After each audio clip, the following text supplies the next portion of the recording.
If you are planning a trip to Shikoku but only have a week, planning the right itinerary can be a little bit overwhelming. Located in western Japan, Shikoku is one of Japan's 4 main islands. It has a quiet side of Japan with beautiful coastal line, mountain valley, historical castles, and local experiences that many tourists miss. The thing is, Shikoku has 4 prefectures, and many of the best places are spread out across the island. So it's not easy to plan the right itinerary. After my trip to Shikoku, I put together the 7 days road trip itinerary I would recommend. It keeps things simple, avoid too many hotel changes, and group places together. So you can spend less time driving and more time enjoying each place. If this sounds like the kind of trip you are looking for, here's the Shikoku road trip itinerary I would follow. Before we start with day 1, let me give you a quick overview of the itinerary. For this 7 days road trip, we will use 3 bases. We're starting in Takamatsu, where we will explore Kagawa Prefecture and take a day shift to Shodoshima. From there, we'll head to Kannoji to explore western Kagawa, with scenic viewpoints, mountain landscapes, and beautiful coastal spots. After that, we'll make our way to Kochi, driving through beautiful mountain roads and river valleys along the way.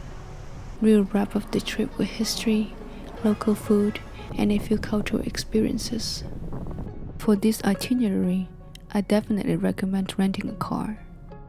Many of the best places in Shikoku are spread out and pretty hard to get to by public transportations. Having your own car just makes everything easier. You can go at your own schedule, stop whenever you want, and spend more time actually enjoying each place. I also recommend visiting in summer because I really enjoyed having the extra daytime to drive around and explore all the scenic spots.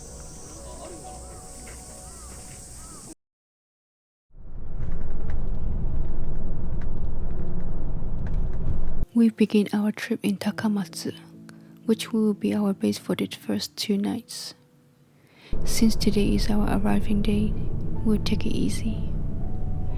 We'll spend time exploring the Takamatsu Central shopping area in the evening. It's a great place to start the trip because you can just wander around and enjoy the vibe. This shopping district has covered shopping streets, local restaurants, cafes, and plenty of small shops to discover along the way. Tomorrow, we'll take our day trip to one of the most beautiful islands in Shikoku.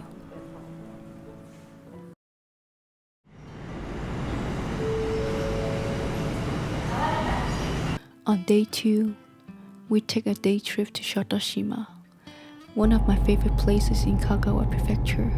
It's a small, beautiful island just near Takamatsu, known for its olive groves, beautiful coastal line, peaceful vibe, and stunning view of the Sato Inland Sea. Our first stop is Shodoshima Olive Park. This hillside park is famous for its olive trees, ocean views, and the white windmill overlook the ocean. If you have extra time, you have to check out the Olive Museum to learn how olives are grown and why Shodoshima is famous for them.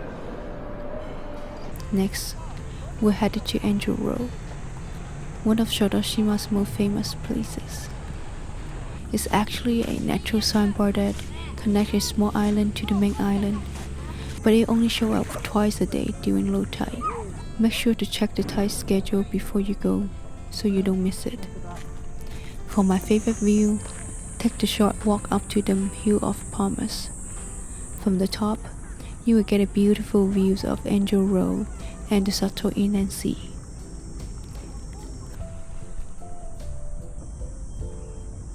After exploring the island, we'll head back to Takashima, get some rest, and get ready to start our Shikoku road trip tomorrow.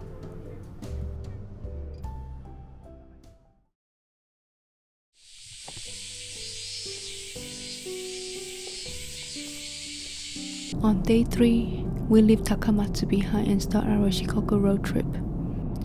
We pick up our rental car in the morning and head to our first stop, Shishino Lake, located on Mount Yoshima.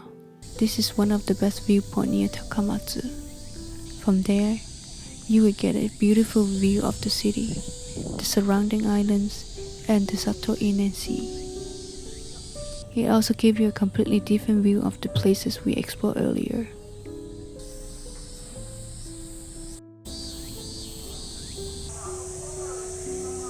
On the way back down, we stopped at Yoshima Temple, one of the important temples on the Shikoku Hero pilgrimage route. Since it's close to Shishino Lake, I recommend visiting both together.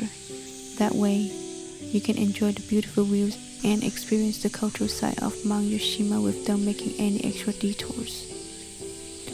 I also recommend coming in the morning because it's actually quieter and the temperature is cooler.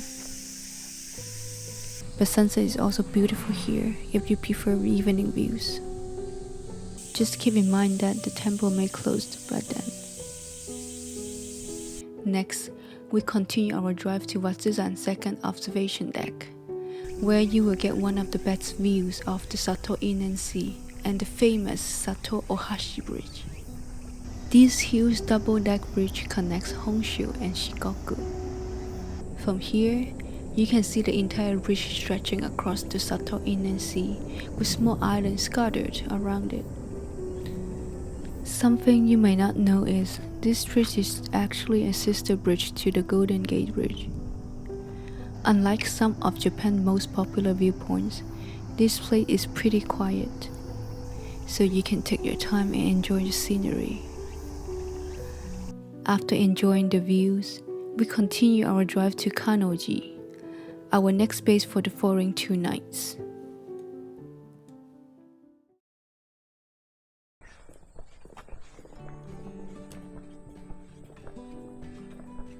Day 4 is all about exploring the scenic side of Western Kagawa, with mountain views, unique landmarks, and a beautiful sunset to end the day. Since we are already staying in Kannoji, today's stops are all close by, so you can spend more time exploring and less time driving. We'll start the morning at Snowpan Henbenji, the highest point in Kagawa Prefecture. From the top, you will get incredible views stretching from the mountains to the Sato Inland Sea. On a clear day, the scenery even better. One of the highlights here is the sky swing. It's a very fun experience. You really feel like you're swinging above the clouds. Before we leave, let's take a short walk to Unpenji Temple. It's one of the 88 temples on the Shikoku Hero pilgrimage route, and since we are already here, I definitely recommend taking a look. Located over 900 meters above sea level, this temple feels more peaceful than the temples you will usually find in the cities. One of the cool things here is the collection of stone statues representing Buddha's students. Each statue has its own unique characters, which makes exploring the temple even more interesting. Just a short drive from the temple, we stop at Zenigata Observatory. From here, you can see the giant Zen cone below, one of Kagawa's most famous landmarks. People say that seeing it brings good fortune, which is why it's such a popular stop. We finished the day at Chichibugahama Beach, one of the best sunset spots in Shikoku. What makes this beach so special is the reflections you get during low tide. When the water is calm, it creates a mirror-like effect, which is why it's often called Japan's mirror of the sky. For the best experience, try to come here at low tide on a calm evening. Watching the sun slowly set over the Sato Inland Sea is the perfect way to end the day before heading back to Kannoji.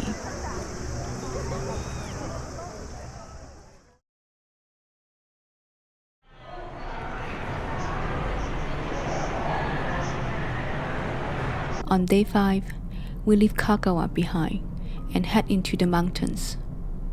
This is one of the most scenic drives of the trip, with winding mountain roads and dramatic valleys. Since we are making our way to Kochi today, we'll stop at 2 places along the road. Our first stop is Oboke Gorge. It's one of the most beautiful places in Shikoku. As soon as you arrive, you are surrounded by steep cliffs, beautiful green water, and incredible mountain scenery. For me, one of the best ways to experience the gorge is by taking the seaside boat. From the water, you will get a completely different views of the towering cliffs and the river.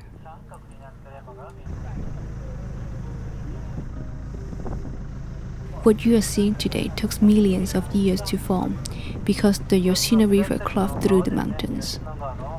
It's such a beautiful place to slow down and enjoy the views.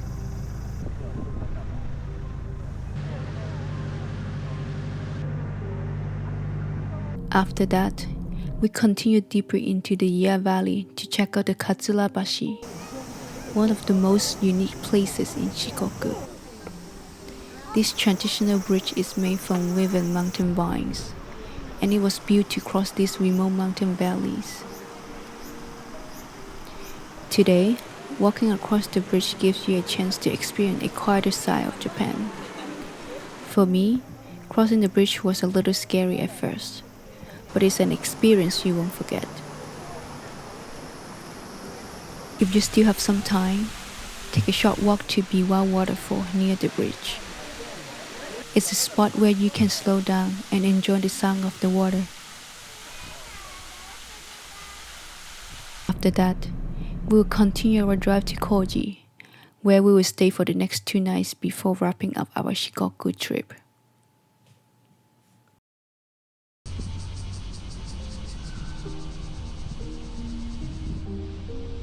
On day 6, we'll slow down and explore Kochi, focusing on its history, coastal scenery, and local food. We started the morning at Kochi Castle, one of Japan's best preserved castles from the Edo period. What makes this castle special is that you can still see the original wooden interior today. Walking through the castles, you can get a sense of what life was like during the Edo period. As you explore inside, you will find polished wooden floors, steep wooden staircase, and traditional room that has been preserved over time. You also will find historical exhibits displaying armors, weapons, maps, and artifacts that tells Kochi histories. My favorite part of the castle is the view from the top. After climbing the steep wooden staircase, you will be rewarded with a beautiful view over Kochi cities, with mountains in the distance and the Pacific Ocean nearby. For me, Kochi Castle was one of the highlights of the trip. You get the experience of the history, admire the traditional architecture, and enjoy the beautiful views from the top. From there, we drive towards the coast to Watatsumi Shrine, also known as Dragon King Palace. Located right by the ocean, this peaceful shrine is known for its beautiful views, traditional design, and the connection to people who worked on the sea. I really enjoyed this place. I took some time to take some photos and appreciate this quieter side of Kochi. Then we finished the day at Hirome Market, one of the best places in Kochi to try local food. With small restaurant and food store all in one place, it's a great spot to try local specialty and feel the vibe. For me, ending the day at this market with good food was one of the best ways to enjoy Kochi's local culture.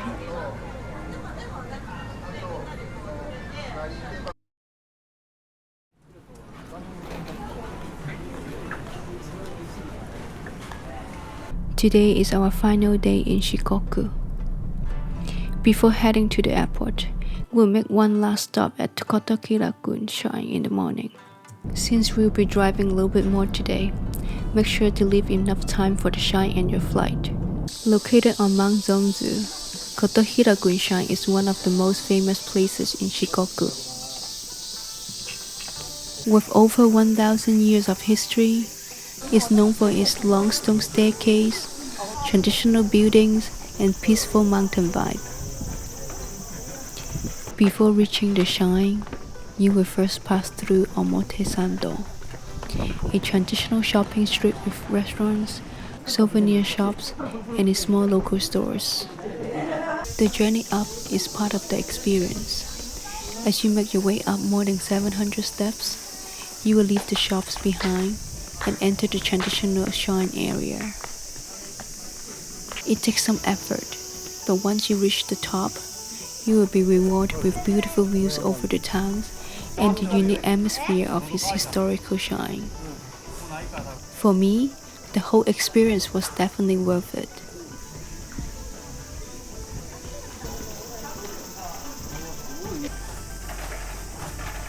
If you're up for a challenge, you can keep going all the way to the Itsutama Shrine.